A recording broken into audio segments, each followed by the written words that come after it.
Hello guys, welcome back to my channel. അപ്പോൾ ഇന്ന് ഞാനൊരു പഴയകാല നാടൻ കറിയാണ് നിങ്ങളെ പരിചയപ്പെടുത്താൻ പോകുന്നത്. അതിലേക്ക് ആദ്യം ഒരു പാത്രം അടുപ്പത്ത് വെച്ച് കുറച്ച് വെള്ളം ഒഴിക്കണം. ആ സമയത്ത് നമുക്ക് അരപ്പിന് എന്തൊക്കെ വേണമെന്ന് നോക്കാം.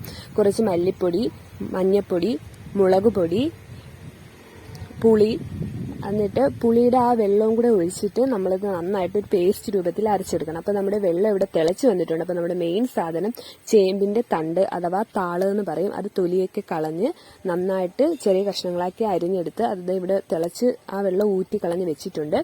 എന്നിട്ട് നമ്മൾ വേറൊരു പാത്രം അടുപ്പത്ത് വെച്ച് കുറച്ച് എണ്ണ ഒഴിച്ച് അതിലേക്ക് നമ്മളിപ്പോൾ താളിക്കാൻ പോവുകയാണ്. അപ്പോൾ കുറച്ച് ഉലുവ ഇട്ട് കൊടുക്കണം, കുറച്ച് കടുക്, കുറച്ച് കരിവേപ്പില ഇട്ട് കൊടുക്കണം. എന്നിട്ട് അത് നന്നായിട്ടൊന്ന് കടുവൊക്കെ പൊട്ടിക്കഴിഞ്ഞതിന് ശേഷം നമ്മുടെ ഉള്ളി, സവാള ചെറുതായിട്ട് അരിഞ്ഞത് ഇട്ട് കൊടുക്കണം. സവാള കുറച്ചുകൂടി ചെറിയ കഷ്ണങ്ങളാക്കുന്നതായിരിക്കും നല്ലത്. ഞാനിപ്പോൾ അരിഞ്ഞപ്പോൾ ഇത്തിരി വലിയ കഷ്ണമായിപ്പോയി.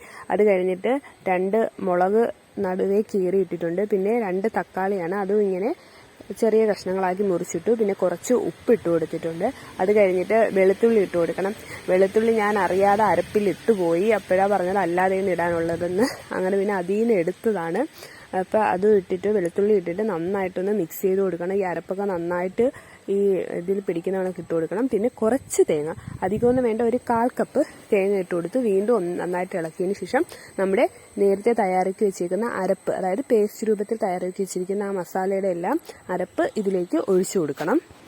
കറിയൊന്ന് തിളച്ച് തുടങ്ങുമ്പോഴത്തേക്ക് നമ്മൾ നേരത്തെ കുക്ക് ചെയ്ത് വെച്ചേക്കുന്ന ആ ചേമ്പിന്റെ തണ്ടുണ്ടല്ലോ, ഇത് നമ്മുടെ പറമ്പിൽ തന്നെ ഉണ്ടായ നാടൻ ചേമ്പാണ്. അപ്പോൾ അതിന്റെ തണ്ട് കുക്ക് ചെയ്ത് വെച്ചതാണ്. അപ്പോൾ അത് ഇതിലേക്ക് ഇട്ട് കൊടുക്കണം. അതിനുശേഷം നമ്മൾ കുറച്ച് കായപ്പൊടി ഇട്ട് കൊടുക്കുവാണ്.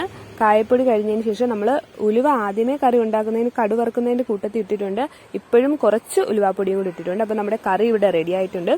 ഓണത്തിന് ഈ ചേമ്പിന്റെ തണ്ട് ലഭ്യമാണെങ്കിൽ എല്ലാവർക്കും തയ്യാറാക്കി നോക്കാൻ പറ്റുന്ന ഒരു കറിയാണിത്. അപ്പോൾ എൻ്റെ എല്ലാ സബ്സ്ക്രൈബേഴ്സിനും എൻ്റെ ഹാപ്പി ഓണം.